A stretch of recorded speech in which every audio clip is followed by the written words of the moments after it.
Boa tarde!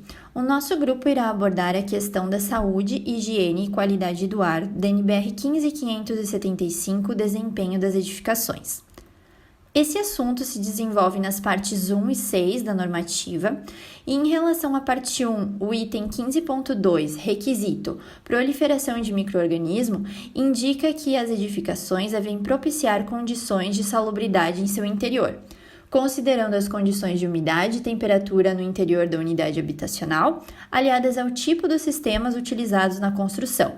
Como critério, o requisito mencionado deve atender aos critérios fixados na legislação vigente e, como método de avaliação, deve haver verificação por métodos de ensaios também estabelecidos na legislação vigente. No caso, a legislação ela é dada pelo Ministério do Meio Ambiente através da Resolução do CONAMA número 491 de 2018. Como responsável ao atendimento dessas questões, devem estar o projetista e o construtor, e ambos devem declarar atendimento a essa legislação em projeto básico e também em projeto executivo. Os ensaios podem ser executados na fase de obra e os resultados devem ser apresentados em forma de laudo sistêmico. Essas informações elas foram extraídas do Guia para Arquitetos na aplicação da norma de desempenho, que é um documento elaborado pelo Conselho de Arquitetura e Urbanismo. O item 3 da norma de desempenho aborda sobre os poluentes na atmosfera interna à habitação, nos quais os materiais, equipamentos e sistemas empregados na edificação não podem liberar produtos que poluam o ar em ambientes confinados, que podem originar níveis de poluição acima daqueles verificados no entorno. Com isso, entram nessa situação os aerodispersóides e o gás carbônico. As habitações devem atender os critérios fixados na legislação vigente e ser verificada pelos seus métodos de ensaio. Os responsáveis no cumprimento desse requisito são os projetistas e os construtores, que podem comprovar o nível de desempenho através de um laudo sistêmico. Os níveis de poluentes na atmosfera interna da habitação devem ser monitorados desde o projeto básico até a entrega do projeto executivo. As áreas de arquitetura, estrutura e consultoria devem verificar se o item está sendo atendido. São inúmeros os problemas e acidentes que podem ser causados pelo excesso de ar poluído presente no interior das habitações, como em 2019, que ocorreu uma tragédia no Chile, quando uma família natural de Santa Catarina morreu asfixiada pelo vazamento no aquecedor de gás mal instalado. Outro caso parecido ocorreu em Santo André, São Paulo.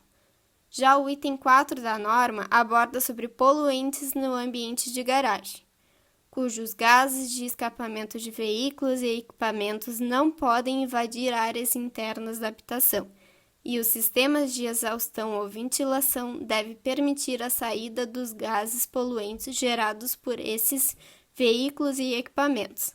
Assim como o item anterior, as habitações devem atender os critérios fixados na legislação vigente. Portanto, os agentes responsáveis no cumprimento desse requisito são os projetistas e os construtores, que podem comprovar o nível de desempenho através de um laudo sistêmico. Os níveis de poluentes no ambiente interno da garagem devem ser monitorados desde o projeto básico até a entrega do projeto executivo. As áreas de arquitetura, instalações e consultorias devem verificar se o item está sendo atendido, como a utilização de aberturas e sistemas de difusor de ar. No Brasil e no mundo já ocorreram diversos acidentes em garagens devido à falta de sistema de exaustão ou ventilação, como em maio de 2019, com um incêndio provocado por defeitos elétricos do carro que deixou uma criança de 7 meses morta em sua garagem. Já em junho, ocorreu uma explosão de um carro dentro da garagem de um edifício do Rio de Janeiro. Eu venho então falar da NBR 15575, parte 6, Sistemas Hidrossanitários, referente ao requisito 15.1, contaminação da água a partir dos componentes das instalações. Logo, o sistema de água potável ele tem que ser separado fisicamente de qualquer outra tubulação que esteja conduzindo água não potável. E também os componentes da tubulação de sistema de água fria, eles não podem transmitir nenhuma substância tóxica ou ter contaminantes por meio de metais pesados. O critério desse requisito, então, é a independência do sistema de água e o método de avaliação se dá por meio do atendimento a NBRs citadas aqui. Também tem que ser feita a verificação da menção em projeto pelo projetista do atendimento às NBRs e que ele esteja utilizando componentes, então, que não apresentem substâncias nocivas ou presença de metais pesados. O acompanhamento se dá do projeto básico até o projeto executivo e envolve os setores de arquitetura, instalações e consultorias. O item 15.2, requisito contaminação biológica da água na instalação de água potável, ele fala que as superfícies internas que estejam em contato com a água potável, elas têm que ser lisas de material lavável. Assim, elas evitam a formação e aderência do biofilme. E também os componentes da instalação, eles não podem permitir nem o empoçamento e nem a estagnação da água em caso de insuficiência de renovação da água. Esse requisito tem 2 critérios, que é o risco de contaminação biológica das tubulações e o risco de estagnação da água, e o método de avaliação se dá por meio de atendimento a NBRs. O acompanhamento se dá do projeto básico ao projeto executivo e envolve os setores de arquitetura, instalações e consultorias.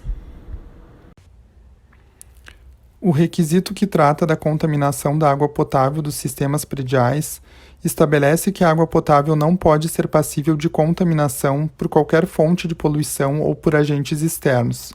O critério para atendimento desse requisito dispõe que os componentes do sistema de instalação enterrados devem ser protegidos contra a entrada de animais ou corpos estranhos, bem como de líquidos que possam contaminar a água potável, e o método para a avaliação desse requisito é a verificação do projeto quanto ao atendimento às normas NBR 5626 e NBR 8160. Na etapa preliminar ao projeto, podem ser realizadas avaliações do risco de contaminação da área. Já na fase de projeto, devem ser observados afastamentos horizontais de qualquer fonte potencialmente poluidora em relação às instalações. Devem ser previstas também proteções em relação aos reservatórios de água potável para evitar a contaminação de agentes externos. Na parte inferior do slide, constam algumas reportagens que mostram a importância desse requisito no contexto brasileiro. O requisito que trata da contaminação por refluxo de água estabelece que não é permitido o refluxo ou retrosifonagem nas instalações dos sistemas prediais. O critério para atendimento desse requisito é através da separação atmosférica, que deve ocorrer de forma física ou mediante equipamentos que devem atender aos requisitos da norma NBR 5626.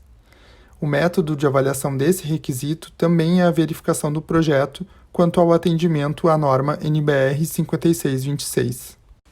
Para atendimento desse requisito, devem ser feitas verificações nas fases de projeto básico e executivo, e a NBR 5626 especifica um método de ensaio para verificação da proteção contra refluxo. Nessa figura extraída da norma, consta uma separação atmosférica padronizada de um reservatório inferior, aonde é possível verificar, então, a diferença dos níveis entre o alimentador predial e o extravasor nesse tipo de reservatório. A NBR 15575, na sua parte 6, trata de sistemas hidrossanitários.